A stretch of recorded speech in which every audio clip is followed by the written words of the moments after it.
We've seen in the last couple of videos how, in addition to the two fundamental steps of a substitution reaction, loss of a leaving group and nucleophilic attack, an SN1 reaction can have several other steps. It could have a proton transfer at the very beginning, if the leaving group is bad. You could have a proton transfer at the very end, if the nucleophile you used had no full negative charge. And in the middle, you could have a carbocation rearrangement. That could happen any time, because whenever the leaving group leaves in an SN1 reaction, it leaves a carbocation behind. And so that carbocation can rearrange. So this exercise 720, is just trying to refresh your memory from chapter 6 about how these carbocation rearrangements work, and trying to get you to think of it in the context of an SN1 reaction. So here it says, for each of the following substrates, determine whether an SN1 process is likely to involve a carbocation rearrangement or not. So the first thing you want to do is identify the carbon that has the leaving group on it. So that's this one right here. And then the second thing is imagine the leaving group having left and being replaced by a positive charge, because when the leaving group leaves, that turns in to a positive charge. That's where you get the carbocation. Okay. Is that a primary, secondary, or tertiary carbocation? That is a tertiary carbocation. This carbon is bonded to 1, 2, 3 other carbons. Next door, each carbon is primary. That's just bonded to one carbon. This is just bonded to one carbon. This is just bonded to one carbon. So all of the adjacent carbons are primary. And so the carbocation is most stable if it stays where it is, on this tertiary position. So in this case, you would not have a carbocation rearrangement. So you would have no carbo, and let me actually.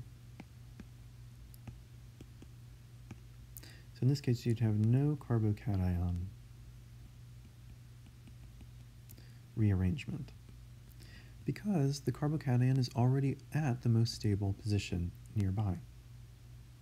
And just to remind us of what that looked like originally, that's our molecule. So let's go through that same thought process for B. First, identify the carbon that has the leaving group on it. That's this one right here.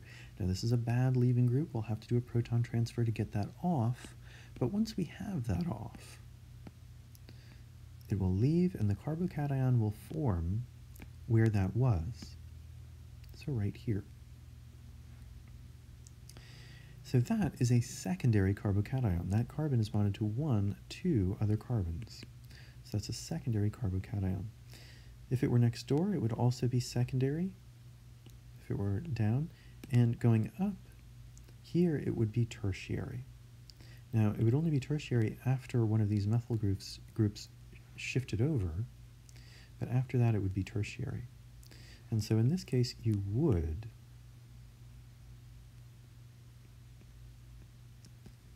there would be a carbocation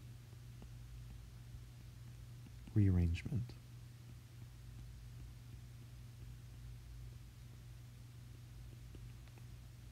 Because there's a more stable carbocation, there's a more stable place for the carbocation right next door.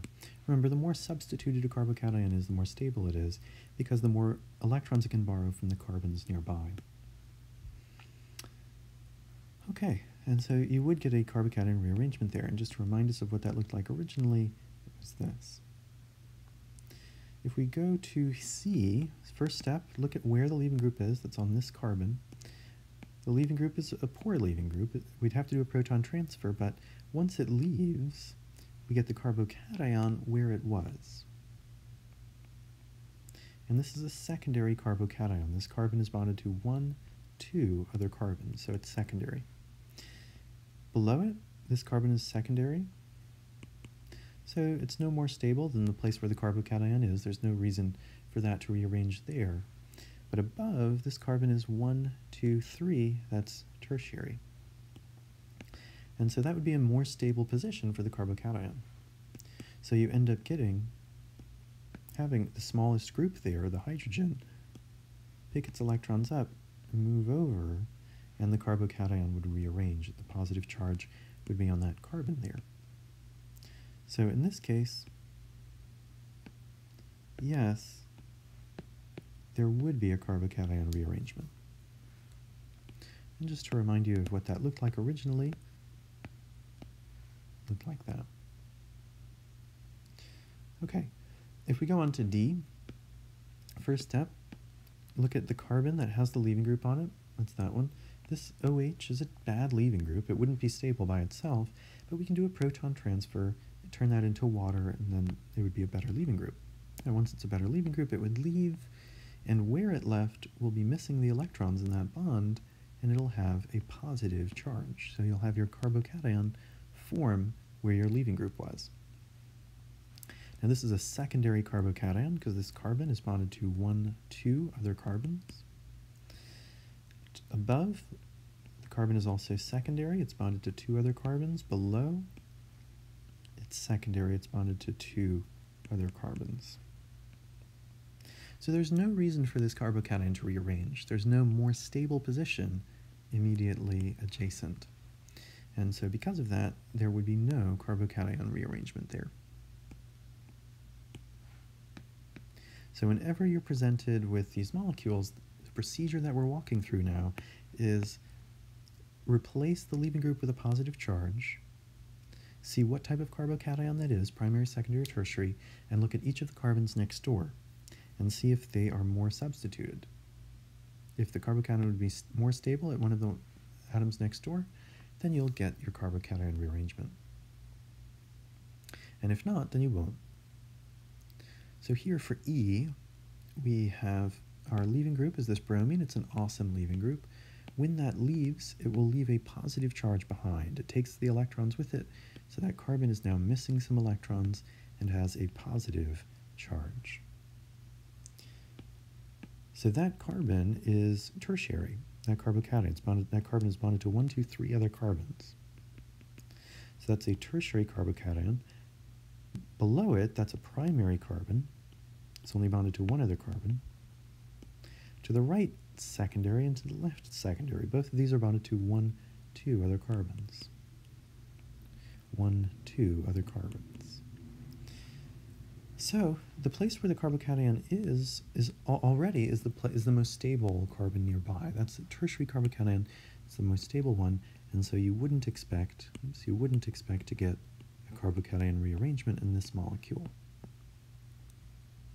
So just to remind you of what that looked like originally. And finally for F. Now for F, identify the carbon that has a leaving group on it. The leaving group is chlorine. It's an awesome leaving group. When it leaves, it takes its electrons with it. And that carbon is now deficient in electrons, so it has a positive charge. That carbocation is secondary. The carbon is bonded to 1, 2 other carbons. Next door above, the carbon is secondary. It's bonded to 2 other carbons. Below, the carbon is secondary. It's bonded to 2 other carbons. So there's no reason for that carbocation to rearrange. This position that it's at is as stable as any of the positions adjacent. So in that case, there would be no carbocation rearrangement. So again, in general, when you're presented with your molecule, the first thing you'll want to do is to, before you even start drawing the mechanism, is to think about what steps you'll have to do. This way you don't forget anything, nothing falls through the cracks. You'll know you'll do the proton transfer when you have a bad leaving group. You always do loss of a leaving group. We just saw how you can watch out for that carbocation rearrangement. Replace the leaving group with a positive charge and see if that's the most stable carbocation compared to if it were on any of the adjacent carbons. You always have nucleophilic attack, and you'll have this proton transfer at the end if the nucleophile had no charge. So now that we've gone through each of these steps individually, in the next exercise we're going to put them all together, and we're going to start drawing these more complicated mechanisms for SN1 reaction.